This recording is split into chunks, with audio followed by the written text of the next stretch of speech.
Então, o título da minha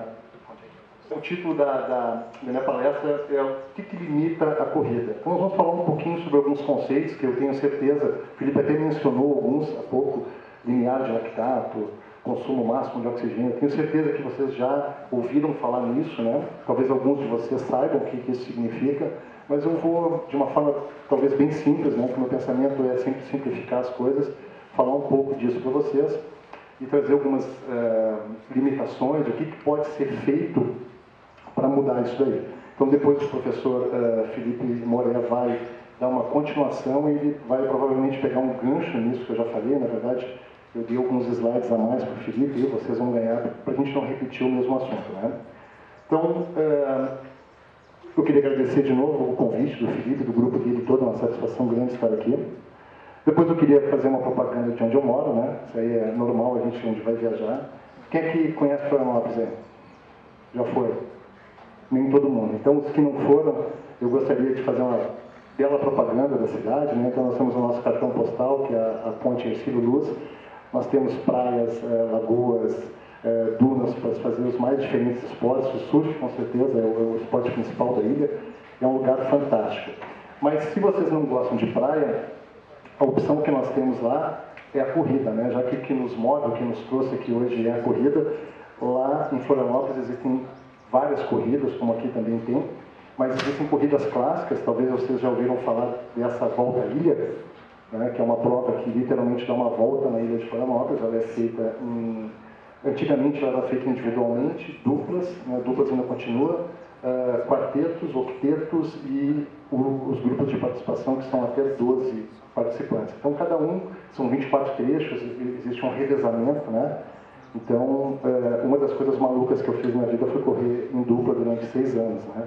Eu corria com um amigo meu, que ele dizia que ele ficava velho todo ano. Eu também fiquei, né? Todo ano que passava, ele fazia aniversário e eu também. Aí, a última vez, ele alegou que estava velho, eu corri 90 quilômetros naquele dia. Mas, enfim, bons tempos. Então, o Felipe já me apresentou, eu me formei em Educação Física em 97, levei muito tempo para me formar, porque eu era atleta, gastei, assim, não me arrependo, faria tudo de novo, eu fazia às vezes uma disciplina por ano, né, para me manter com vínculo com a universidade, para poder treinar. E, então, logo em seguida, eu fiz um curso de especialização em Fisiologia do Exercício, fiz o meu mestrado e meu doutorado lá na universidade, onde eu tive a oportunidade de conhecer o Felipe. Nós nos conhecemos exatamente em 2013, né, Felipe, quando o Felipe foi fazer uma visita. E eu tenho no meu currículo, né, o Felipe falou, vasto currículo, né, ele é meu amigo. Eu fui banca do teu trabalho de conclusão de curso, né? Então, o Felipe me convidou para ser banca do trabalho de conclusão do Felipe. Hoje eu ligo de meia hora para o Felipe para me aconselhar com ele, porque o Felipe sabe demais. Então, o que eu vou falar aqui, pessoal? Eu vou tentar falar um pouco sobre o que limita, né, o nosso desempenho na corrida. E dentro disso eu vou abordar rapidamente um pouco sobre fadiga. Eu vou tentar explicar de uma forma bem simples. Depois, se tiver alguma dúvida, vocês podem fazer as perguntas no momento que nós sentarmos aqui. Vou também falar um pouco sobre o que é o lactato sanguíneo. E depois eu vou falar o que a gente pode melhorar na corrida, como a gente pode melhorar, que fatores que eu posso trabalhar.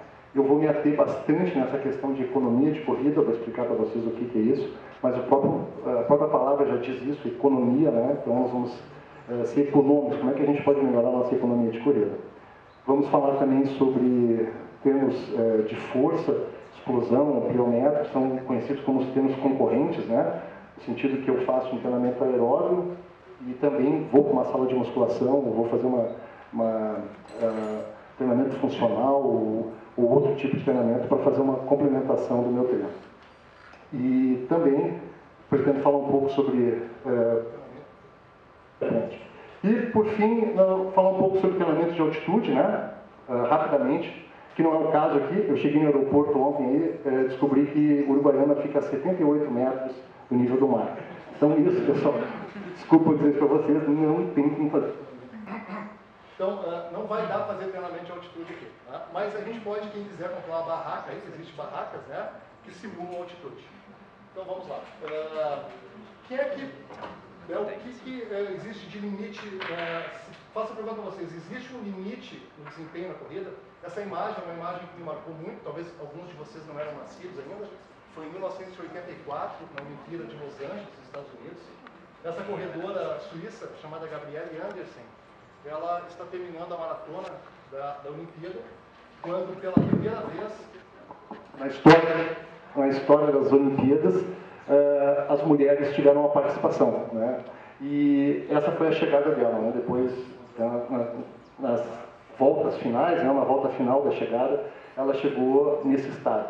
Então isso, muitos viram, né? Como um ato heróico dela de fazer isso. Isso também trouxe uma imagem talvez negativa, né? Um atleta chegar nesse ponto. Mas, enfim, eu sei que isso deu um boom na corrida, né? E isso, então, fez com que a corrida ganhasse um respaldo muito maior. Então, na verdade, o que ela fez, eu acho que isso é o espírito olímpico, né? Ela terminou a prova e nos deu uma lição, né? Do que é superar os limites. Foi o que ela fez. Ela entrou, provavelmente, né? O que a gente chama, eu não posso garantir, não estava lá, mas é uma situação de fadiga. Então, quando nós temos uma situação de fadiga, talvez vocês possam ter experimentado isso, possam não, na verdade todos nós já estamos num processo de fadiga desde a hora que nós pulamos da cama hoje pela manhã. Então, chega no final do dia, nós estamos fadigados, não exaustos, né? Algumas vezes a gente está exausto. Então, a fadiga, na verdade, ela depende de fatores metabólicos durante o exercício, nós vamos entender nos próximos slides. Quando a gente está se exercitando, a gente cria, consome oxigênio e ao mesmo tempo que consome oxigênio nós produzimos gás carbônico, CO2, e dependendo se essa razão de consumo e produção não for a mesma, nós começamos a produzir alguns metabólitos e é isso que nos limita muitas vezes, né, durante o treinamento. Então, a gente chega a um ponto de fadiga, em alguns casos de exaustão. Então, ela tinha fadiga, ela conseguiu ir até o fim, mas talvez essa pessoa não conseguiu ir até o fim da prova, ela teve uma exaustão, ela literalmente caiu no chão. Bom, outro modelo que tenta explicar essa questão da fadiga é um modelo chamado governador central, que na verdade o nosso cérebro, a partir de sinalizadores de fadiga, pode ser inclusive esses marcadores metabólicos que a gente falou há pouco, eles vão informar o sistema nervoso central do que está acontecendo e rapidamente nós vamos ter uma resposta, seja ela uma estratégia. Qual é a estratégia? Eu vou diminuir o ritmo da minha corrida, estava num ritmo muito forte. Então, talvez depois o professor Felipe Moré vai falar bastante sobre a questão de treinamento, mas é muito importante que vocês se conheçam, né? Então, eu, durante a minha vida toda, eu participei muitos anos de prova e eu fui ficando cada vez melhor, né? Com o passar do tempo, eu me aposentei oficialmente com 32 anos das corridas, e eu posso dizer que eu me aposentei na melhor forma física que eu tinha. Por quê? Porque eu fui conhecendo o meu corpo ao longo desses anos. Eu fui conseguindo entender que essa resposta ela deveria ser entendida como uma estratégia de diminuir o ritmo das passadas, de diminuir um pouco a velocidade, para que eu conseguisse chegar no final da prova, ou para que eu pudesse descansar um pouco e continuar. Ou a gente tem uma situação de proteção, que muitas vezes vai nos jogar no chão, ou vai fazer com que a gente pare, enfim. Então isso é algo que está sendo bem estudado, mas ainda não está bem certo. Daqui a pouco eu vou trazer um outro modelo para vocês, que eu também acho bem interessante. Bom, então, a fadiga, pessoal, é algo inevitável, vai acontecer, né? Ela vai acontecer, então, ela vai ter uma consequência decorrente de um exercício físico muito intenso, que é o que todo mundo busca, que todo mundo quer melhorar o seu tempo. Então, nós vamos tentar entender, eu vou dar alguns mecanismos para vocês, depois o professor Felipe Moré vai tentar explicar de que forma trabalhar esses parâmetros, mas ela vai inevitavelmente acontecer, seja por uma questão do exercício intenso ou extenso, ou ambos, né? Eu posso estar correndo muito intensamente durante muito tempo. Bom, o que é o desempenho na corrida? O que vocês entendem por desempenho? Alguns autores dizem que desempenho é concluir uma distância dentro das regras, ninguém pode pegar Eu tenho um amigo meu que pegava um metrô na maratona de Boston. Sério. Ele chegava sempre com a primeira mulher. E eu treinava com ele, pô, a primeira mulher corre muito bem a maratona de Boston, né? 2 horas e 30 aí, talvez. Embora estou meio por fora dos tempos, mas eu acho que é isso aí. E o meu amigo, carioca aí, inclusive, chegava junto com ela sempre na fotografia, na imagem. Eu falei, pô, mas eu treino com ele ali e ele não corre igual isso aí. Depois eu descobri, ele tinha o patrocínio do metrô de Boston, né? Ele pegava o metrô, sério, ele pegava o metrô no meio da prova, ninguém vai ficar cuidando se o cara está correndo ou não. Aí ele ia até um ponto da prova, ficava escondido, quando a primeira mulher passava, no último quilômetro, ele grudava no ritmo dela, e ele devia de andar no VO2 máximo dele, naquele 1 quilômetro, né? Para chegar com ela, e o safado chegava, né? E tirava a onda quando voltava para o Brasil. Mas enfim, então dentro das regras, né, eu vou tentar percorrer aquele percurso no menor tempo possível. Então, vale tudo, né, pessoal? Só não vale pegar o metrô nem táxi, nem ônibus, né? Agora, tem o Uber, né, se correr com... Mas aqui... Então, tá bom. Então, tá bom. O Felipe quer que eu apareça no vídeo, vai estragar o vídeo, mas tudo bem. Vamos lá, então. Pessoal, olha aqui. Se for fazer uma recordação aí cronológica da maratona, do recorde da maratona, tanto para homens como para mulheres, a gente pode ver que lá desde 1910 esse tempo vem caindo. Veja bem, lá em 1910 já era abaixo de 3 horas. Né? Então não sei se alguém aqui nessa sala aqui já corre uma maratona abaixo de 3 horas, alguém consegue correr? Eu corri uma maratona? Qual o tempo que fizeste? 2,53. Já tem um respeito aqui com o amigo aqui, 2,53 não é para qualquer um, né? Então lá em 1910 o pessoal já corria por isso aí. Bom, depois a gente vem vindo, né? Ela vem chegando, até nós chegarmos nos dias de hoje aqui, né? 2 horas, 2 minutos e 57 segundos. Isso é algo que foi batido recentemente, né? 3 anos atrás, mas enfim, na Maratona de Berlim, né? 2 horas e 57. E as mulheres também vieram caindo. Eu não trouxe aqui a informação, mas vamos pensar no tempo mais rápido aqui. Dos homens, a gente vai entender por que existe essa diferença entre homens e mulheres, em função de limites, né, fisiológicos que nós temos. Né? Então, a ideia aqui é mostrar para vocês esse tempo. E agora, o ano passado, foi ano passado isso, né? A Nike lançou um desafio chamado Breaking Two, né, que significa quebrar as 2 horas, onde 3 corredores tinham como objetivo correr abaixo de 2 horas o percurso da maratona, né, 42 km, 195 metros. Claro que foi todo um desenvolvimento no sentido de equipamentos, desenvolveram um tênis específico para esses corredores e também a estrutura da prova, né? Então nós estamos vendo aqui os corredores, esses 3 corredores estavam sempre vestidos de vermelho, então todos esses em preto aqui, eles eram os coelhos, né? São as pessoas que correm, que dão o ritmo para a prova. Então eles corriam, eles se revezavam, porque nem eles aguentavam o ritmo, né, para correr o ritmo que esses corredores estavam correndo. Nós temos aqui um laser, né, não fui eu que coloquei isso, essa luz aqui a gente pode ver até no pé do corredor aqui que está cortado, porque a luz foi cortada pelo pé. Eles tinham um laser no chão, dando o ritmo que eles tinham que correr para baixar das 2 horas. Então foi uma prova que ela não vai ser homologada, né, porque ela não é uma maratona, feita nas condições de maratona, mas a ideia aqui não era mostrar que o limite do homem poderia ser quebrado. Né? Então, o corredor Eliud, né? Não sei se é assim que fala o sobrenome dele, ele tem como melhor tempo na maratona 2 horas e 3 minutos e 5 segundos. Naquele dia, ele não conseguiu quebrar a barreira das 2 horas, mas ele fez um tempo, senhores, de 2 horas e 25 segundos. Né? Faltou então 26 segundos para ele conseguir quebrar o recorde. Mas eles vão voltar, tenho certeza. Então, a ideia é esses 2 minutos e 40 segundos que separam ele de uma prova convencional, de uma maratona normal, onde também tem coelhos, né? Eles mesmos são coelhos deles mesmos, porque eles correm em grupo, todos eles se conhecem, todos são atletas experientes. O que pode ter feito com que ele tivesse corrido mais rápido, né? 2 minutos e 40 segundos mais rápido. Então a gente vai começar a tentar entender um pouquinho disso, né? O que é que faz a pessoa melhorar. Então a gente tem lá aspectos fisiológicos, biomecânicos e psicológicos, né? O psicológico é muito importante, mas hoje, em função do tempo, eu não vou me ater em biomecânicos e nem psicológicos, eu vou ficar mais na questão fisiológica, um pouquinho só, né? Eu vou trabalhar só com uma pontinha do iceberg em função do tempo. Então, se o Felipe quiser me trazer outra vez, a gente pode passar um mês aí, vou ficar bem feliz, do jeito que eu estou comendo aqui, né? Então, essa figura, eu sou professor de natação, lá na universidade, e essa figura é muito interessante, né? Está aqui o Michael Phelps chegando na frente dos amigos dele.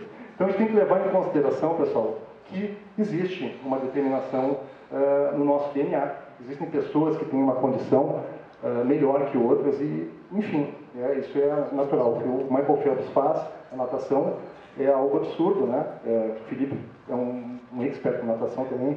ele é um fenômeno, né? É um fenômeno. Não sei se vai existir outra pessoa igual a ele nos próximos tempos aí. Mas é uma questão que a gente tem que levar em consideração. Bom, agora, o que limita, né, então, o nosso desempenho? Então, essa é uma figura que mostra para vocês que nós temos que ter um sistema respiratório muito bom, tem que ter os meus pulmões trabalhando a 100%. Mas não adianta eu ter só bons pulmões, eu preciso ter um bom coração. Por quê? Porque o meu coração tem que distribuir o meu sangue oxigenado que foi produzido, né, que foi lá dentro do pulmão, onde houve as trocas gasosas, para o corpo. Mas não adianta ter um grande pulmão, um grande coração, se eu não tenho bons músculos, se os meus músculos não foram treinados, se os meus músculos não foram elevados, né, ou empurrados para o seu limite. Então, isso, pessoal, é a definição de consumo máximo de oxigênio. Então, todo mundo ouve falar em VO2, né? Quem é que já ouviu falar em VO2 aí?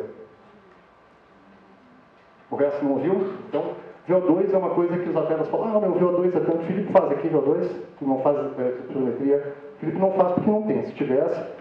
É um equipamento que a gente coloca uma máscara na pessoa, então ela fica num circuito, não é fechado, mas todo o ar que a pessoa respira, ela mede, e todo o gás carbônico que ela produz também é medido. Então a gente consegue entender o quanto de oxigênio entrou e o quanto de oxigênio saiu. Então a gente consegue medir essa diferença entre o que entrou e o que saiu. Então a gente pode pensar o seguinte, que quanto mais intensivamente eu me exercito, ou por mais tempo, vocês conseguem enxergar que eu vou produzir mais CO2?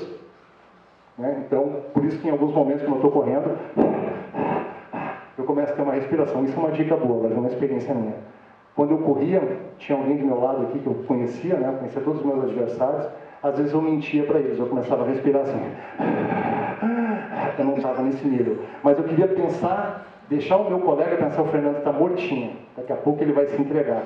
Aí daí ele dava uma relaxada, eu dava um tiro e deixava ele para trás. Né? Ou se não, o que eu fazia muito, um amigo meu me ensinou, a gente tinha a questão dos cones, né? Então, quando tu está em segundo lugar, terceiro lugar, a pessoa vira o cone, ela vai olhar, ela vai pegar o tempo, né? Para saber a diferença que está, vai multiplicar por 2. O que tem que fazer quando a pessoa, quando ela virar no cone, tu começa aqui, ó. O Fernando está morto. Vira o cone, ele relaxa, tu vai lá e pega, né? Então, isso funciona. Mas agora, voltando para a realidade.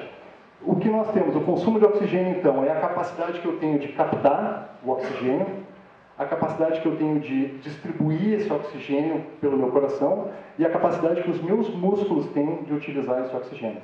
Ok? Então isso, pessoal, é o famoso VO2 que vocês, quem não ouviu falar, está ouvindo pela primeira vez, ou quem já ouviu falar, essa é a definição para essa variável super importante que ela mede, depois o Felipe vai falar um pouco sobre isso, a nossa capacidade aeróbica.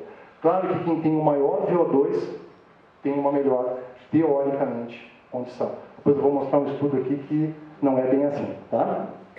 Então, essas engrenagens, é mais ou menos assim que funciona. Se alguma dessas engrenagens não estiver funcionando, nós não vamos ter o desempenho que a gente espera ter.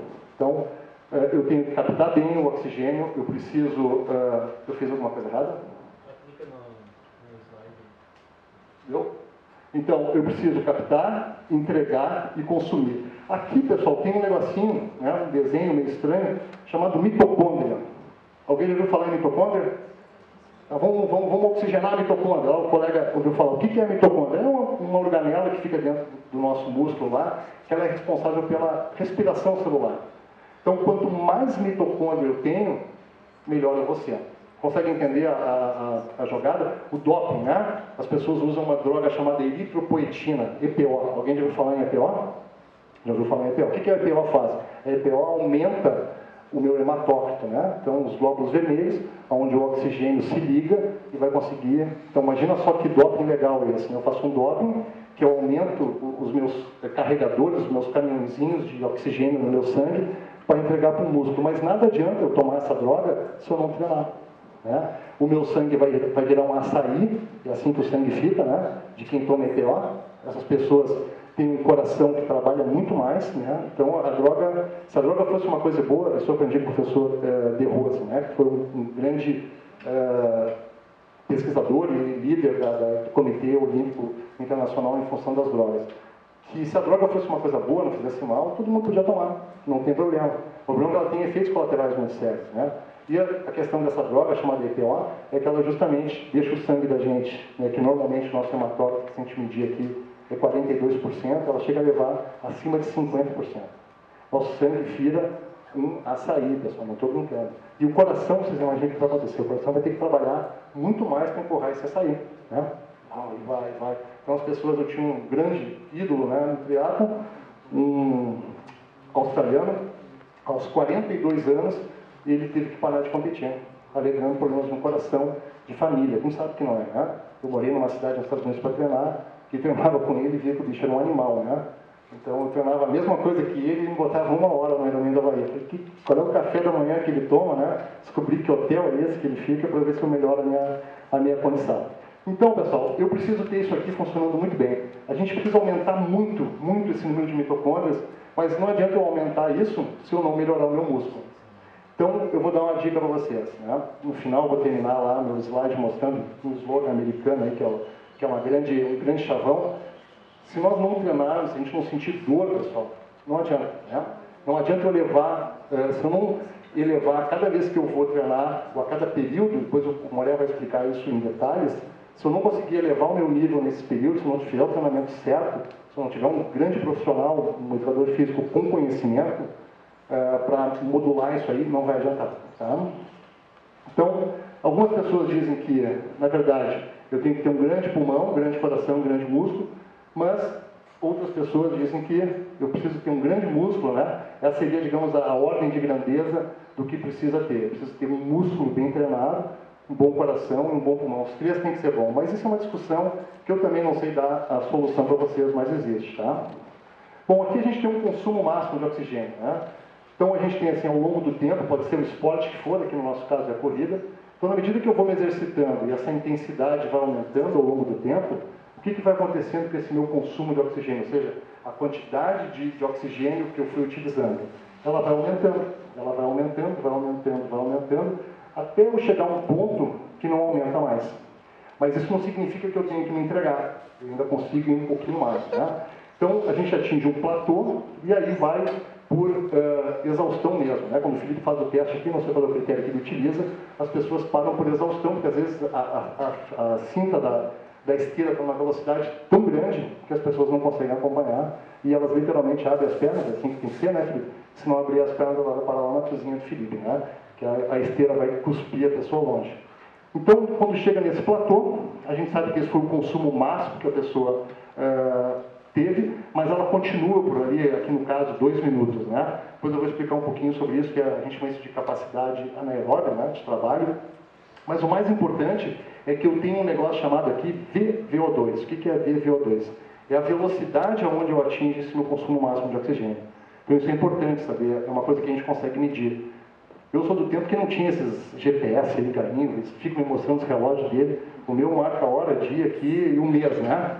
Não tinha, eu sou meio aí no roots, né, que dizem, um atleta raiz, mas eu, imagina, comecei a competir nos anos 90, então não tinha essas tecnologias, e se tinha, eu não tinha acesso. Mas hoje em dia vocês conseguem pegar a velocidade de vocês, enfim, esses parâmetros todos. Então isso é uma informação importante, tá? Bom, esse teste também nos permite determinar, o Felipe tinha falado antes ali na apresentação do projeto, esses limiares, né? Então isso é super importante, o Moré vai usar muito isso agora na apresentação dele, então eu estou apresentando para vocês. O que a gente chama de limiar ventilatório 1 e 2 durante o consumo, significa que aqui é uma zona extremamente confortável, que não me traz nenhum benefício, vejam bem, traz benefício, né? Hoje eu sou um sedentário, se eu correr aqui hoje, eu sou a pessoa mais feliz do mundo, né? Acho que isso aqui deve ser o meu máximo. Mas para um atleta, para vocês que estão correndo, já estão aqui, como é que é o nome? O Thiago, que corre para 2h53, tempo respeitável. Se o Thiago treinar aqui, melhor nem ir para a rua, Thiago, vai só gastar a articulação, vai sujar a roupa e vai gastar o teu omo lá na tua casa, né? Vai sujar a roupa em vão, não vai ter efeito nenhum para o Thiago. O Thiago, no nível que ele está, ele tem que andar aqui, ó, daqui para cima, ele tem que ficar oscilando aqui nesse ponto, aqui em alguns dias da semana, que o Moré vai explicar depois com grande detalhamento para vocês. Então, pessoal, esses valores aqui, eles são importantes para eu conseguir determinar a minha zona de trabalho, né? Isso, de uma certa forma, está ligado com a frequência cardíaca de vocês. Existem trabalhos que mostram que existe uma grande correlação com esses valores, com as frequências cardíacas, que a gente pode usar, mas a frequência cardíaca, às vezes, eu estou num dia muito quente, a minha frequência cardíaca fica mais alta, e eu vou correr numa velocidade mais baixa, porque o meu coração está dizendo que eu já estou no meu limiar, mas eu não estou, né? Então, a frequência cardíaca é um indicador, mas não, às vezes ela falha um pouco, né? Eu também não sei o que é que vocês têm que usar. Vocês têm que usar o feeling de vocês, né? Tem que treinar a raça, né? Tem que sentir dor, né? Tem que... Deixa para depois eu falo um pouco mais sobre isso. Mas são esses parâmetros que existem, né? Bom, quando a gente fala de consumo de oxigênio, a gente tem homens e mulheres, né? Por que homens têm um consumo de oxigênio maior? O que vocês acham? Por quê? Não estou sendo de forma alguma sendo machista aqui, mas por que, se a gente comparar um homem e uma mulher, o que o homem tem a mais que a mulher? Geralmente. Tem mais força, mas tem mais força por quê? Tem mais massa muscular. Se tem mais massa muscular, se tem mais massa muscular, significa que tem mais mitocôndria, tem mais, né, sistema, tem mais músculo. Se tem mais músculo, vai consumir mais oxigênio. Vocês acham que eu vou ter mais consumo de oxigênio jogando ping-pong, né, intensamente na Olimpíada, ou eu trabalhando numa prova de cross-country ou remando? Quem é que vai ter o maior consumo de oxigênio? O jogador de ping-pong ou o remador olímpico? Porque ele tem mais massa muscular envolvida no exercício. Se vocês entenderam isso aí, eu já estou mais que feliz. Posso pegar um avião até para ir embora hoje. Não vou porque tem um churrasco na casa do Felipe. Bom, então, pessoal, homens e mulheres, tá? Uma mulher fica brava comigo aí, tá? É uma questão, mas eu conheço umas aí, né? Eu vou lá na Decathlon, lá em Floripa, comprar umas coisas para meu filho. Tem uma mulher, rapaz, que ela deve ter um VO2 no mínimo 4 vezes maior que o meu. Dando de massa muscular, ela me ganha, né? Então, a gente tem essa questão de homens e mulheres, que existe, tá, pessoal? Não adianta, isso é uma limitação. Então, os homens, nesse tipo de exercício, vão sempre ter tempos melhores que as mulheres, tá? As mulheres estão aproximando isso, de forma alguma, de novo, tá, meninas? Eu estou sendo machista, não é isso? É só uma questão fisiológica. Tem mais massa muscular, consome mais oxigênio, tá? E outra coisa, pessoal, é a questão da idade. É inevitável que a gente vai perdendo, né? Acredita-se que se perde entre 7 e 10 mililitros, quilograma por minuto a cada década, né? Então esse gráfico está mostrando justamente isso. A gente vai atingir o nosso ápice em determinada idade, normalmente, né? E depois essa coisa vem caindo, caindo, caindo. Mas isso dá para mudar, dá para deixar isso aqui um pouco mais plano se eu continuar fazendo atividade física ao longo da minha idade, tá? Bom, vamos lá. Outra coisa que limita também é o seguinte: eu tenho uma pessoa num nível de treinamento, tá? Que então é minha capacidade aeróbica máxima, do 100%. Então, um atleta treinado, ao passar o tempo, né, de uma prova, ele vai sempre ter um consumo maior quando comparado com um atleta não treinado, tá? Então, isso também, o nível de treinamento que vocês se encontram hoje, mas isso, pessoal, é completamente cambiável. O que eu quero dizer com isso?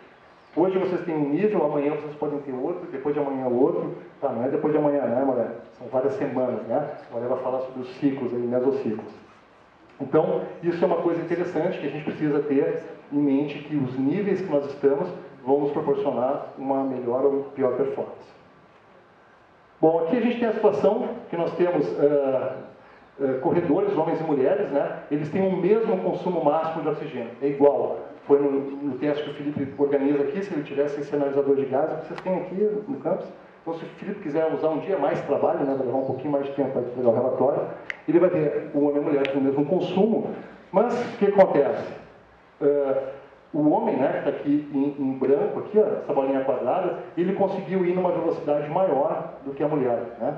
Então a gente diz isso, que ele tem uma economia de movimento maior. Tá? Vamos tentar entender isso aí mais detalhadamente, que eu acho que isso é uma coisa que, no nível que vocês estão aí, com exceção do Thiago, aí, que já é quase atleta olímpico, né? Já pode ir lá para o Breaking Two, a gente vai conversar sobre isso. E aqui a gente tem as pessoas com a mesma economia de movimento, né? Mas a gente vê que mulheres vão atingir uma certa velocidade, enquanto homens, né, tá aqui tracejadinho, eles conseguem ir um pouquinho mais adiante. Porque a gente já entendeu isso aí, né? Viu a questão lá, dessa questão de massa muscular. Bom, agora eu vou falar, rapidamente introduzir lá para a palestra do Molé, esses domínios que a gente tem que treinar. O que é um domínio moderado, o que é um domínio pesado e o que é um domínio severo, né? Quais são as zonas, onde é que eu vou ter uma resposta para o objetivo que eu tenho. Se eu quero melhorar o meu tempo na maratona, por exemplo, né? Então, isso leva sempre em conta, né, o comportamento do meu consumo de oxigênio e a concentração de lactato, que eu já vou explicar nos próximos slides. Bom, então está aqui isso, né, pessoal? Eu tenho um consumo de oxigênio aqui nesse eixo e aqui eu tenho tempo. Se eu estou num nível moderado, é possível ver que eu consigo, né, me exercitar durante um período longo, né? Alguns autores dizem que isso aqui seria ad eternum, né, o resto da vida. Vai comendo lá, né, que nem aquele corredor que ia comendo pizza no meio da corrida, que deu aquela grande volta, tem até um livro, não vou lembrar o nome dele, se alguém lembrar me diga aí. Eu posso treinar também no meu domínio pesado, né? Mas no domínio pesado, pessoal, o que vai acontecendo? Eu também mantenho um ritmo, ele pode ser de ad eterno, mas aqui começa a ter essa subidinha aqui, essa área achoreada aqui, que a gente vai chamar isso aí de componente lento do oxigênio. O que significa isso? Para uma mesma frequência cardíaca, para uma mesma velocidade, ou seja, pira de licitação. Pira de licitação. Então, está perdoado, tá, Felipe? Então, pessoal, o que vai acontecer aqui? Por uma mesma velocidade, pessoal, o meu organismo ele vai começar a consumir mais oxigênio. Se ele consegue consumir mais oxigênio, você consegue enxergar que vai chegar um ponto que ele vai parar? Por questões que a gente já viu antes. A gente viu questões ali que vai parar por limitações que o meu corpo tem. Ou eu vou para um limite severo, aí a duração que eu vou conseguir fazer naquela intensidade ela vai ser menor. Tá? Então, dependendo qual é o objetivo que eu tenho do meu treinamento, eu vou treinar aqui, eu vou treinar aqui, eu vou treinar aqui. E o Moré vai explicar isso com muita propriedade para vocês daqui a pouco, o quanto deve se fazer em cada uma delas, dependendo do meu objetivo. 4 horas. 4 horas, estou botando... Mas vamos lá, se fosse um café, se a cantina estiver aberta. Bom, aqui eu possuo componente lento, né? Eu estou na mesma velocidade, tudo igual, mas o meu consumo vai aumentando. Bom, como é que isso acontece? Vai acontecendo, né? O organismo vai produzindo isso. Alô? Vamos lá então. Então está aqui o consumo componente lento, né? Bom, com o lactato, deixa eu apresentar o lactato para vocês. O que é o lactato? Na verdade, quando a gente faz exercício, nós temos lá, quem lembra do colégio lá, o ciclo de Krebs, lembram disso? Tem o ciclo de Krebs, a rota lá. Então, quando o oxigênio consegue entrar lá dentro do ciclo de Krebs, eu faço todo o ciclo de Krebs e produzo lá 36 ATPs, né, e vai embora. Só que se eu não entro dentro desse ciclo de Krebs, eu vou para uma outra zona onde eu vou produzir, ao invés do ácido pirúvico entrar dentro da mitocôndria, para acontecer, por isso que é importante ter bastante mitocôndria, quanto mais mitocôndria, mais ciclo de Krebs eu vou ter.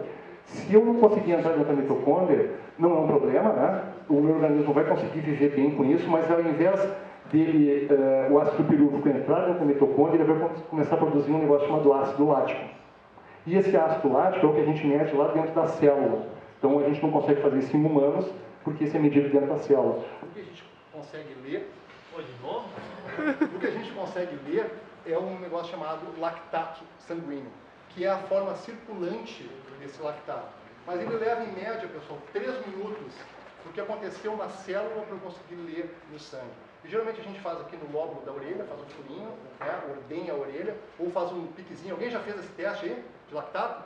Furou a orelha ou ponta do dedo? Ponta do dedo, botando uma maquinazinha, em 30 segundos ela falou pip, pip, pip, deu um número lá, né? Aqui com o Felipe mesmo, aqui com a equipe. Fez com o Felipe? O que chegou de lactato aí? O que foi teu máximo? Tava 0,8, 0,7 e depois no intenso foi a 5. 5? Sim. Tá. Ó, Fernando, só Foi? que fica mais perto aqui. Ah, esse aqui eu me sinto que nem o Roberto Carlos, né? No show, final de ano, 30ª edição, né? Mas vamos lá. Então, como é que é o nome? Daniel. O Daniel fez esse teste, né? Até que foi moderado 5, né? Os médicos dizem que 8... Tem algum médico aí no recinto? Não tem? Então eu posso mentir. Os médicos dizem que mais ou menos 8 milimol, né? Já dá para considerar que a pessoa está indo... Já dá para encomendar a funerária, né? Chamar o rabecão, que o cara vai dessa com os pés juntos, né? Um corredor de 400 metros, pessoal, ele chega a 24, mais ou menos, 24 milimol por litro, né? Ó, o cara está morto, né? Não, ele dá uma volta, tira foto lá com a bandeira, lá quando é a Olimpíada, quando terminou de dar a volta já está em 12, aí ele vai no banheiro, vai tomar um banho, quando ele sai já está em 2, daqui a pouco, de noite, quando ele vai jantar, já está em 1 ponto alguma coisa. As pessoas são treinadas para isso, né? Mas enfim, isso... eu atrapalho aqui? Atrapalho, pode falar. Você tem que ser sincero, isso é uma coisa importante na vida, né?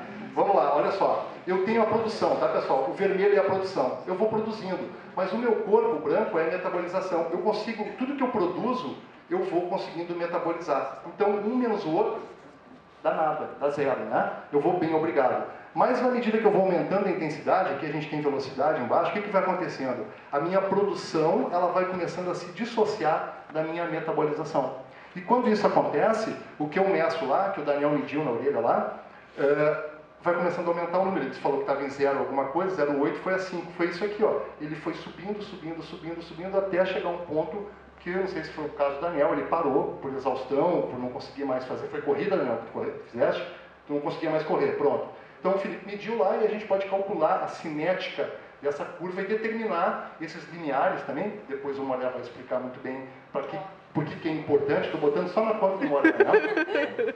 Então, é interessante que isso aconteça. Então, isso é uma outra forma, né? Então, o Daniel já vivenciou isso aí, outras pessoas, não sei se já vivenciaram, mas é algo muito comum que hoje nos corredores, meu lactato é tanto, meu consumo de oxigênio é tanto.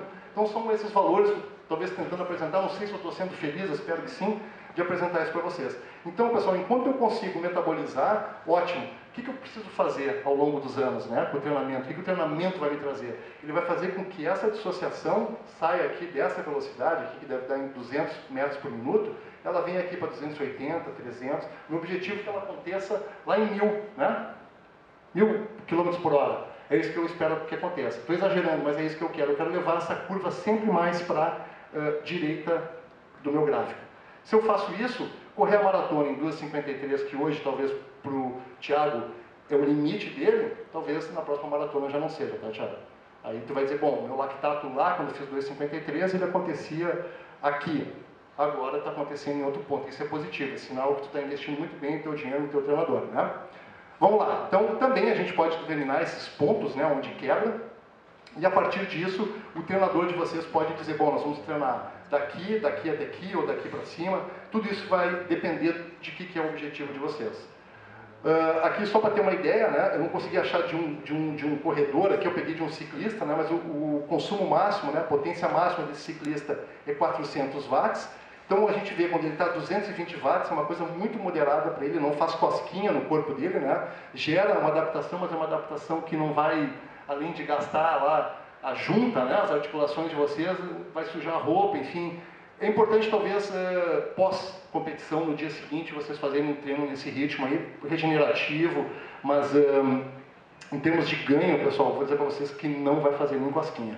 Bom, agora se ele está a 300 watts aqui, ó, bom, já começa a ter uma certa adaptação, já começa a ter algum ganho, né? Então, se ele trabalhar alguma coisa entre 300 e 315, a gente sabe que ele vai estar tendo uma melhora, ele vai estar tentando empurrar aquele ponto de dissociação um pouco mais para a direita do gráfico de vocês. Conseguiram entender isso aí? Então, isso aí é importante. Quem é que faz isso? O treinamento, o tempo, né? O treinamento bem periodizado, o treinador que conhece, no mínimo, essas questões. Eu vinha conversando com o Felipe me apresentou a apresentação dele de manhã, e a gente conversou o seguinte, que todo mundo estudou na mesma faculdade, todo mundo, digo, na mesma faculdade, educação física, né? Todo mundo leu o mesmo livro de fisiologia, tudo igual, né? Fazer feijão é igual, arroz, feijão, alho, sei lá o que mais eu coloco, uma folhinha de louro, mas por que um restaurante o feijão é melhor que o outro? Por quê? Ele botou o louro faltando 5 minutos para o feijão ficar pronto, o outro fez isso. Então, cada treinador, pessoal, vai depender da experiência e do conhecimento, e ele vai conseguir entregar para vocês, ou vai conhecer vocês, né, como o Felipe Moré, não precisa falar nada, eu vou elogiar o Moré. Ele conhece os atletas dele, né? Ele sabe que ele vai, o que aquele atleta dele precisa, o que é o pinguinho lá que ele tem que colocar lá de uma determinada intensidade para aquele atleta melhorar. Assim que funciona a coisa, tá, pessoal? Eu consigo, durante muito tempo, rodar por aí, né? Depois o Felipe vai explicar isso aí. Rodar, a Deus dará. Tudo bem, eu vou ter uma adaptação, mas vai chegar uma hora que eu não vou ter mais adaptação. Se eu não tiver uma adaptação, se o meu músculo não for obrigado a sair daquela zona de conforto dele, eu não vou melhorar. O Thiago nunca vai sair de 2,53 se ele não der um passo, literalmente, né? Maior aí, né, Thiago? Então, vamos lá. Então, aqui, pessoal, só para exemplificar, isso aqui era o Thiago, então, lá em 2010, acontecia aqui a quebra dele, né, nesse ponto, a 15 km por hora. Ele fez um treinamento aí com a equipe do Felipe, aí, com quem foi treinado pelo Felipe. Ele conseguiu no ano seguinte que a quebra ficasse ali entre 16,5 km, e lá nessa maratona que ele fez em 2,53, o ponto de quebra dele, a velocidade que determinava se ele estava muito intenso e isso ia ser talvez uma fadiga para ele, aquelas imagens que a gente viu no começo, era em torno de 18. Então, eu consigo ter, por uma determinada quantidade, né, de lactato produzido, eu posso aumentar a minha velocidade. Isso é treinamento, isso é ter sucesso no treinamento. Isso pode ser, pessoal, levado até o limite, que é o que acontece com esses corredores que eu acabei de mostrar para vocês. Esses corredores, o limite deles deve estar em torno de 90% a 95% no máximo dele. A grande maioria das pessoas que a gente avalia fica em torno de 80% a 85% esse limite. Imagina, esses grandes corredores chegam a 95%. Isso é muito, eles estão quase no limite deles, né? Mas eles foram treinados para isso. O corpo foi submetido a situações que levou eles a essa condição. Esse é um modelo muito interessante do professor que eu trabalho, o francês Guillaume Nier. Ele fala que é o flush model, né? Isso aqui, na verdade, é uma caixa de descarga de um vaso sanitário, onde nós temos a água que vem, né, da rede. Aqui a gente tem a saída, quando eu aperto no botão lá, que descarrega a água. O que eu tenho aqui? Eu tenho, então, uma capacidade que essa água fica aqui dentro, tem uma boia, né? Quando essa água começa a chegar numa altura muito alta, ela faz o que na casa de vocês? Ela fecha a entrada do tanque, né? Ao fechar, ela vai mandar informações para o meu corpo, dizendo assim, ó, tá na hora de parar. Thiago, vai com calma, não vai dar para fazer em 2,50 esse ano, tá? Vai com calma, aí o Thiago vai ter uma estratégia, rapidamente, ele é um cara experiente, ele vai diminuir um pouquinho o ritmo, vai tomar uma água, vai comer alguma coisa, enfim. Então isso acontece naturalmente, todos vocês têm essa caixa d'água aí. Como é que eu posso melhorar isso? Eu posso pegar essa zona de segurança aqui, que é o que esses corredores fazem, eles levam ela, pessoal, aqui assim, ó, 1 milímetro do final da boia, do cano, né? Então eles vão até não dá mais, até eles entrarem em colapso, né? Às vezes eles conseguem, né? Às vezes eles não conseguem, mas é isso que tem que ser feito. E isso, pessoal, tem muito a ver com a cabeça. Por quê? Porque está escrito aqui, né? Esforço, percepção subjetiva de esforço. Alguém já fez, quando fez o teste com o Felipe, de ficar botando o dedo lá, numa escala que vai de 6 a 200? Alguém já fez isso? De 6 a 22? Aquilo que tu está fazendo, tu está dizendo para ti, para quem está te avaliando, onde é que tu estás, como é que tu está te sentindo. O Felipe não te mostra qual é que está o teu lactato, não te mostra qual é que está a tua frequência. Tu diz para ele, Felipe, eu estou me sentindo no 17. E aí o Felipe olha lá no teu monitor cardíaco, tu está andando a 140 batimentos por minuto, que não era equivalente. Esse 17, em outras palavras, se eu botar um zero, é 170. Foi mais ou menos isso que Borg determinou, que vai de 60 até 200 batimentos por minuto. Então é a tua subjetividade que está te levando a isso. Às vezes, as pessoas estão numa frequência muito baixa, mas a sensação, a percepção que elas estão tendo é muito alta. E quando elas estão percebendo que está muito alta, o que elas fazem? Elas criam uma estratégia para se proteger. Tá? Então não estou dizendo para vocês, quando tu botou o dedo no 17, tá loucão. 17 é porque tu está naquilo ali mesmo, tu está sentindo. E digo para vocês da minha experiência própria, respeitem isso. Né? Ou vocês vão dizer assim, tá 10, e o Felipe está olhando lá no relógio, 190. O cara está no limite dele já. Deixa, se ele está sentindo 10, é porque ele está bem. Entenderam, pessoal, o que eu quero dizer? Que às vezes o frequencímetro ele é bom, às vezes ele não é. Mas vocês têm que se conhecer ao ponto de poder dar uma nota, né? Felipe, depois que a gente passa a escala de Borg para eles vão em casa ler, é bem fácil. E vocês têm que sentir isso. Eu estou no 20, imagino que o Felipe está no meio da maratona de vocês, lá com aquela... Ele deve ter um gráfico desse tamanho aqui, não sei se é esse que ele tem, um banner, né? Lá no laboratório a gente tem um negócio bem grande, eles ficam apontando com o dedo. Ali, né? Eles estão no 20, eles não conseguem nem falar, né? Essa ponta ali. Então isso é legal, vocês têm que se conhecer. Vocês sabendo isso, aí dá para apertar o ritmo um pouquinho mais. Aí o Thiago vai para 12,48. Tá, Thiago? Depois tu manda o cheque aí para a gente dividir o prêmio. Bom, pessoal, como é que eu chego no meu limite? Está aqui, ó, treinando. O Olhar vai mostrar para vocês como é que se faz isso. Eu preciso treinar, eu preciso rodar. Mas rodar não significa sair daqui que nem um louco correndo todo dia. Tem que correr com qualidade, saber quando é que tem que ir com a frequência cardíaca mais alta, mais baixa, quando tem que dar tiro, quando não tem que dar tiro. Isso o Moré vai falar, estava previsto, né, Moré? Não briga comigo. Bom, vamos falar o seguinte agora, pessoal. Como é que eu posso melhorar, né? Que determinantes que melhoram a minha performance em corrida de longa distância, né? Então a gente vai ver intensidade de treinamento, a gente já viu por quê. A duração desse meu treinamento, né? Ela tem que ser, tanto a intensidade quanto a duração, ela tem que andar muito próximo desses meus lineares, né? Para que eu tenha sucesso. Então isso vai me trazer adaptações crônicas, que vão melhorar a minha capacidade funcional e, por fim, vão melhorar o meu desempenho. Sem isso, pessoal, não tem choro. Eu não vou conseguir melhorar o meu ritmo se eu não trabalhar com intensidade, volume, mesclando essas duas situações. Né? Tem que, ou vai correr muito, ou vai correr pouco, mas com muita intensidade. Todo dia tem que ter um objetivo no treino de vocês. Bom, então aqui a gente tem uma situação onde nós temos o branco é antes e o preto é depois. Então a gente vê que esse mesmo atleta, né, ele conseguiu, depois de um treinamento, ele diminuiu aqui a produção de lactato ao longo de um teste, né, comparado com antes do treinamento. Então ele conseguiu chegar numa situação, né, onde ele tinha um máximo de 3 litros por minuto, chegando a 3,5 litros por minuto, mediante um treinamento, depois de alguns meses de treinamento. Bom, então isso a gente pode lembrar daquela figura que eu mostrei aqui para vocês, que é mais ou menos isso que acontece. Eu tenho que fazer sempre com que essa minha setinha, que é esse ponto de dissociação entre produção e metabolização, vá cada vez mais para a direita do meu gráfico. Né? Então isso vai indicar que eu estou indo muito bem. Bom, então aqui, pessoal, o que são as estratégias que eu posso utilizar? Eu posso, então, melhorar o meu consumo máximo de oxigênio, ok? Para melhorar isso. Eu posso melhorar a questão do meu limiar, fazer com que ele vá mais para a direita. Ou também eu posso trabalhar a economia de movimento, né? O que é essa economia de movimento? Então, eu achei essa figura o máximo, né? Igual da geladeira que eu tenho lá em casa. Onde é que vocês estão aqui, né? Estão na classe E, D, C, B, A mais ou A++, né? Onde a gente quer estar? A gente quer estar aqui, ó, no A++, né? Ou seja, é que nem um carro. É pegar ir daqui a Porto Alegre com um carro, não estou querendo comparar um Fusca com uma Ferrari. Uma Ferrari anda, sei lá, 300 km por hora. O Fusca vai a 90, né? É isso, Moreno? Porque o Fusca vai a quanto? 90. Escoelando lá, né? O carburador. Vamos supor que o Moreno vai pegar o Fusquinha dele, a 80 km por hora, e eu vou pegar minha Ferrari. Que ilusão, né? Vou pegar o carro do Felipe, que é quase uma Ferrari, né? Eu vou daqui a Florianópolis, Porto Alegre, enfim. A 80 km por hora. O que vocês querem, né? O Felipe me falou que o carro dele chega a fazer 13 km por litro e o do Moré está fazendo 10. Qual que é mais econômico? Qual carro que vocês vão querer ter? Um que faça 13 km por litro ou um carro que faça 10 km por litro? Vocês vão querer um carro que faça 13, vocês querem ser econômicos, né?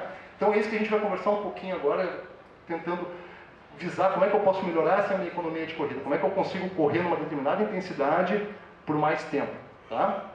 Então, uma economia de corrida representa então a interação entre os fatores fisiológicos, biomecânicos, por uma determinada quantidade de velocidade, né, uma certa velocidade, com o consumo, ou seja, quanto de consumo de oxigênio eu preciso para uma determinada corrida. Então, hoje, talvez o Thiago precise correr para 2,53, ele precisa de X litros, né? A ideia é que ele precisa daqui a um tempo menos. Bom, se ele precisa menos, ele tem uma reserva, ele vai poder correr mais rápido. Essa é mais ou menos a ideia, tá? Então, vou trazer algumas dicas que podem ser feitas bem simples aqui em Uruguaiana, inclusive, né? Então, eu vou fazer o quê? Eu vou mexer no meu treinamento, né? Questões de treinamento pliométrico, que são saltos, né? Então, não sei se alguém faz aí, em academia pode ter diferentes saltos, a gente chama isso de trabalho pliométrico. Então, eu trabalho com a energia elástica dos meus músculos, né? Armazenada. Trabalhando de resistência, todo mundo faz isso, né? Treinamento em fase agora, o Moré vai explicar isso na apresentação dele.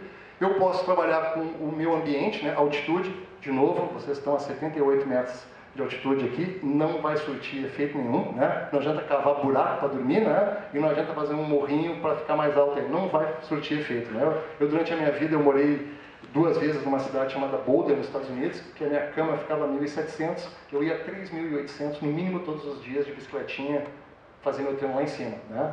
Então isso era um negócio legal. Mas eu fiz a coisa errada, né? Eu não tinha um técnico, até tinha, né? Mas ele não entendia muito disso. O certo hoje é a gente treinar no nível do mar e dormir na altitude, né? Aí vocês podem resolver o problema de vocês. Compre uma barraquinha, que é uma maquinazinha lá, vocês ficam dentro da barraca, ela dá deixa o oxigênio um pouco mais rarefeito dentro da barraca, vocês vão ter um pouco mais de dificuldade para respirar e isso vai trazer um ganho para você. Mas se alguém morrer aí, não é culpa minha, tá? Leia as instruções do equipamento. Mas é o que pode fazer, né? Então não precisa morar na montanha, né? O certo seria, então, dormir na montanha e treinar no nível do mar. Porque quando a gente treina na montanha, tem algumas limitações. O nosso corpo sofre por questão de oxigênio, tem menos oxigênio, a pressão parcial é menor lá em cima. Eu também não posso ir no meu limite. Então o meu limite no nível do mar era correr, digamos, para 3 minutos o quilômetro, no meu tiro bom de 1.000 metros na pista. Lá em cima eu não vou conseguir fazer isso, eu vou correr para 3,10, 3,15, mas isso vai ser o meu máximo lá em cima, né? Então mas ao mesmo tempo, quando eu estou na altitude, o que vai acontecendo? Como o ar a pressão parcial de oxigênio é menor, o meu organismo vai ter que naturalmente, não é com eritropoetina, até eritropoetina, mas natural, eu vou começar a aumentar a densidade, né, lá do meu hematócrito, ou seja, meus glóbulos vermelhos vão aumentar por uma questão de adaptação, para que eu consiga carregar mais oxigênio, e isso tem todo uma melhora. Mas eu fiquei lá quase 4 meses treinando, e tive que ir 15 dias antes para o Havaí, foi o primeiro Ironman do Havaí em 95, eu perdi tudo nesses 15 dias que eu cheguei no nível do mar, a gente perde isso rapidamente. Eu construí quase 4 meses para conseguir ganhar um ganho. Quando eu cheguei lá no Havaí, eu respirei, eu perdi isso acho que em poucas horas, em 48 horas, eu já não tinha mais o que eu tinha trazido lá de cima. Mas a sensação que eu tinha, porque o ar era muito seco lá em cima, e pouco, né, comparado com o nível do mar, quando eu respirava assim, a sensação que eu tinha é que eu ia me afogar, de tanto água que tinha no oxigênio, né? Tô falando sério. Porque lá em cima era seco, chegava a sangrar o nariz de tão seco que era. E aí tinha bastante oxigênio e bastante umidade. Bom, eu posso então trabalhar essas questões fisiológicas, consumo de oxigênio, fatores metabólicos, biomecânicos, eu não vou me ater aqui, mas a gente pode trabalhar técnica de corrida, que o Felipe aqui, o pessoal trabalha muito bem, e também algumas questões com a questão da antropometria do meu corpo. Bom, aqui tem uma situação, pessoal, que 2 sujeitos, eles têm o mesmo consumo de oxigênio, aqui é vendo, ó. Eles têm, no máximo, eles têm o mesmo consumo de oxigênio. Mas olha a diferença que nós temos para determinadas velocidades submáximas, né, que ficam abaixo do máximo. O corredor 1, ele é muito mais econômico que o corredor 2. Então, isso é a mensagem que eu quero deixar para vocês, que vocês tentem ficar mais econômicos. Como? Treinando na zona certa, vocês vão ver nos próximos capítulos, aí, depois do cafezinho. Que não tem, tá? Uma situação antes, né? Antes e depois. Então, depois de 6 semanas de treinamento, a gente teve essa melhora nesse corredor. Ele melhorou para cada velocidade, ele melhorou bastante a economia dele, mediante algumas modificações no organismo dele. Como é que isso funciona, pessoal? Lembra que eu mostrei aquele slide lá, daquele espermatozoide que a gente chamou ele de Michael Phelps, que saiu lá na frente? Às vezes isso acontece, a pessoa tem uma quantidade de fibras do tipo 1, nosso músculo basicamente ele tem 2 tipos de fibra, 1 e 2, a fibra lenta e a fibra rápida, já ouviram falar nisso? Então os corredores de velocidade, eles têm, porque nasceram com isso, o Usain Bolt, né, ele nasceu com aquilo, claro que ele tem um treinamento, mas ele nasceu com aquilo, de conseguir correr tão rápido assim, 100 metros. Ele tem uma condição onde ele tem uma quantidade de fibras do tipo 2 muito grande, que são relacionadas com a velocidade, com o movimento de explosão. Nós aqui, acho que a grande maioria corre 5.000, 10.000 e meia maratona, enfim. O que nós estamos querendo é melhorar a nossa quantidade de fibras do tipo 1. Por quê? Quanto mais fibra do tipo 1 eu tiver, olha o que acontece com a minha eficiência, a minha economia de corrida. Ela aumenta, né? Então isso é uma coisa que também eu posso treinar isso, se eu souber equilibrar a zona de treinamento onde é que eu tenho que realizar meu treino, tá? Então aqui também a gente está vendo rapidamente um consumo, né, de oxigênio, componente lento antes e depois de 6 semanas de treinamento. Bom, como é que eu posso melhorar isso? Então a gente já viu, eu posso melhorar fazendo treinamento de resistência, musculação, eu posso combinar aqui uma questão nutricional, alongamentos, né, questões ambientais, altitude, ou melhorando o meu treinamento, né? Então, em função disso, eu vou conseguir, com certeza, melhorar a minha economia de movimento. Então aqui, pessoal, se eu treinar em alta intensidade, aqui tem vários exemplos, não está ficando muito claro aqui, em função do tamanho da tela, eu tenho várias intensidades onde as pessoas trabalham a 100% do VO2, 95% da VO2 ou do VO2, enfim, 110%, enfim, o que isso nos traz? Está aqui trazendo uma melhora na economia de 2.8, 3.3 e assim por diante, tá? Então, quando eu treino de forma intensa, eu tenho uma melhora na minha economia de corrida. Então, vocês têm que ir para a pista, no mínimo uma vez por semana, fazer treino intervalado. Já vamos ver na próxima apresentação como é que isso funciona. Bom, eu posso ir para uma academia, fazer treino de musculação, treinamento pliométrico ou treinamento explosivo. Também aqui tem uma quantidade de combinações que eu posso fazer. O que isso vai me trazer de benefício? Vai me trazer uma melhora na minha economia de corrida, tá? Em valores aqui chegando a 6.2, 7.8. Então, musculação, pessoal, quem não faz, eu aconselho a fazer. É uma coisa muito boa a fazer. Está aí cientificamente mostrando que pequenos treinos de musculação podem melhorar bastante a economia de corrida de vocês. De novo, mais um daréu de trabalhos, aqui uma continuação. Também todos eles trazendo uma melhora muito grande aqui, ó, 7%, né? É muita coisa 7%, pessoal. Se a gente parar para pensar, 7% faz a conta aí, tem cara de engenheiro? Longe da engenharia, mas faz 7%, 2,53, vamos ver o que tu consegue melhorar. Faz musculação? Faz, então tá. Vai ter que fazer outra coisa aí, pessoal. Não pode tomar EPO, tá? Eu venho a pé aí conversar contigo. Bom, hipóxia, né, pessoal? Hipaltitude. 78 metros aqui, não tem o que fazer. Ou vocês compram uma barraquinha, ou eu dou o endereço lá do lugar onde eu morei, em Boulder, lá, que é maravilhoso. Lugar lindo, né? No Colorado.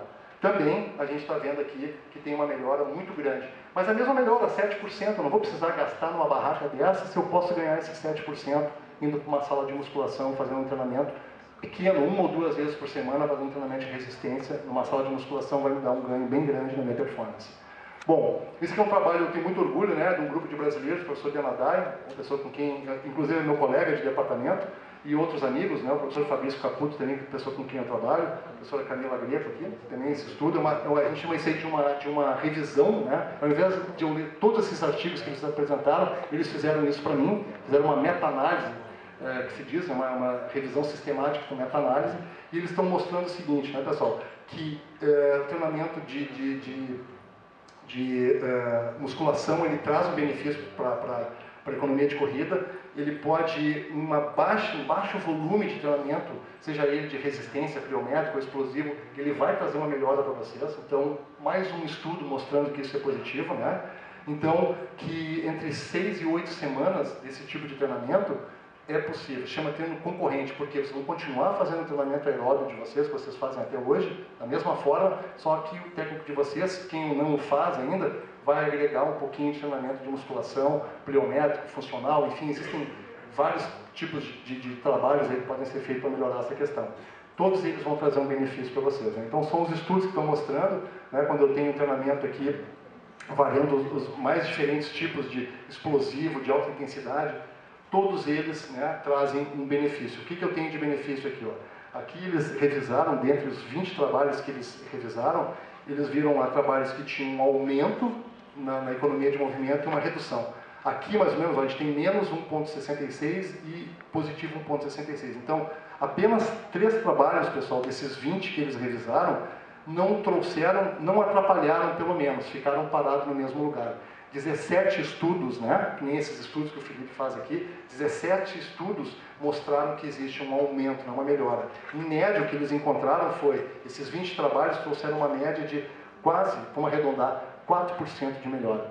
Tiago, eu estou esperando aí tu calcular aí o que vai melhorar a tua vida se tu melhorar 4%, tá? Tem que calcular. Está calculando aí, Moré? Né? Então, vai trazer uma melhora, 4% é uma melhora, tá? Então, vamos embora. Então, eles têm uma figura que eu achei muito legal, pessoal. Olha só, o treinamento, a duração, os anos, né? Além de nos trazer experiência de conhecer todos os nossos oponentes, de nos autoconhecer, ela também nos traz uma informação que quanto mais tempo de treinamento, que está em semanas, né? Em 16 semanas a gente tem aqui uma melhora, né, de 13%. Essa figura é muito legal, eu aprendi essa semana. Cada bolinha dessas, quanto maior for a bolinha, significa que mais estudos, desses todos que eles revisaram para essa revisão aí, tem mais estudos. Então, a gente está vendo aqui, ó, que tem uma grande quantidade de estudos, né, que estão mostrando aqui, não tantos estudos, mas alguns estudos chegando a mostrar quase 13% de melhora. Mas existe, em média, né, uma relação de melhora, ou seja, quanto mais eu treino, mais longa é a minha experiência, maior vai ser a minha melhora em termos de economia de corrida. Tá? Então, aqui tem um outro estudo também, que trabalhou com a questão de treinamentos de musculação em alta de força máxima, né? O que eles melhoraram? Aqui são parâmetros de força, lógico, o branco é o controle e o preto é quem fez o treinamento.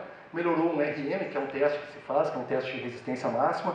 Aqui a taxa de desenvolvimento de força também melhorou, mas eu quero mostrar para vocês aqui, melhorou aqui, ó, ficou negativo, ou seja, melhorou a economia de corrida, né, que o custo de corrida melhorou, e isso aqui é muito interessante, pessoal, que é o tempo de exaustão. O que significa isso? Melhorar o tempo de exaustão. Antes, se eu corresse naquele ritmo, o Thiago correndo para 2,53, ele consegue correr 42 km, 195 metros. Mas se ele melhorar, ele vai naquele ritmo correr 45 km, 50 km, 60 km. Mas não é isso que o Thiago quer. O Thiago quer correr 42, 195 a 2 horas e 48 é a meta dele, não sei se é essa a meta. Mas isso vai ajudar ele, né? Vai ajudar ele, com certeza, a melhorar a vida dele, tá? Então, mais estudos mostrando que o ganho sempre acontece, pessoal, né? Então, eu trouxe uma relação de estudos mostrando que o ganho sempre existe, simplesmente indo para uma sala de musculação e fazendo alguns exercícios direcionados para isso, né? Então, a mensagem para levar para casa, excedi um pouquinho aqui, Felipe, mas foi por causa do microfone, tá? A mensagem para levar para casa, uma delas, parece que o desempenho ele é limitado pelo consumo de oxigênio, pela concentração de lactato e pela resistência, pela economia de corrida. Não sei se isso na minha fala, tomara que tenha ficado claro para vocês. Se ficou, é sinal que valeu a passagem que o Felipe me pagou para vir aqui e o almoço de hoje. Que diferentes tipos de treinamento, intensidade, eles vão refletir em distintas adaptações. Então, se eu treinar de fraquinho, pouquinho, eu vou ficar correndo fraquinho, pouquinho. Se eu treinar bastante em alta intensidade, sempre, pessoal, com orientação, tá? Sempre com orientação. Isso vai melhorar. Existem diferentes estratégias para que a gente possa melhorar essa economia de corrida, ou seja, melhorar os tempos de vocês a performance, né? Então, Rock Balboa, também muitos de vocês aqui talvez não saibam o que é o Rock Balboa, né? Um filme clássico, aí, o Rock, do Sylvester Stallone. Então, assim, ali diz ali em cima, em letras pequenininhas, né? Não acabou enquanto ainda não acabou. Então, só vai acabar, pessoal, quando acabar. Eu estou acabado, eu me entreguei, não treino mais, né? Mas se eu voltar a treinar hoje, não vou voltar a correr como eu corri um tempo atrás, mas é possível melhorar isso daí. E é o seguinte, pessoal, no pain, no gain, né? Em inglês quer dizer, se não tem dor, não vai ter ganho. Então, se vocês ficarem lá, eu tinha um amigo meu, né? Marcos Dures, posso até falar, é antiético, mas ele é meu amigo e ele deixaria. Eu não gosto de sofrer, ele dizia pra mim no treino, eu falei, Dures, se tu não sofrer, cara, tu vai ficar no rabo do cometa e pro resto da vida. Não, eu só gosto de estar com vocês, aí ele gostava de andar com o grupo, né? Lá no final do pelotão. Mas esse era o objetivo dele, andar com a gente, né? Vestir roupa de triatlo, para dizer, eu sou triatleta, mas ele não, chegava sempre lá no rabo do cometa, os bombeiros sempre cuidando dele para ele não se afogar. Então é o seguinte, pessoal, calem a boca e vão treinar, tá? E eu também vou calar a boca, que está na minha hora, tá? Gostaria de agradecer mais uma vez aí a oportunidade de poder falar para vocês. Aqui está o meu e-mail, né? É fernando.defentera@ufsc.br. E queria novamente agradecer e de coração espero que o que eu tenha dito possa ter ajudado, pelo menos esclarecido algumas coisas para vocês, tá? Peço desculpa pelos 10 minutos, geralmente eu sempre sou pontual na minha apresentação, mas a culpa foi... Quantas vezes eu troquei de microfone? Várias vezes, né? Gente, muito obrigado pela atenção de vocês.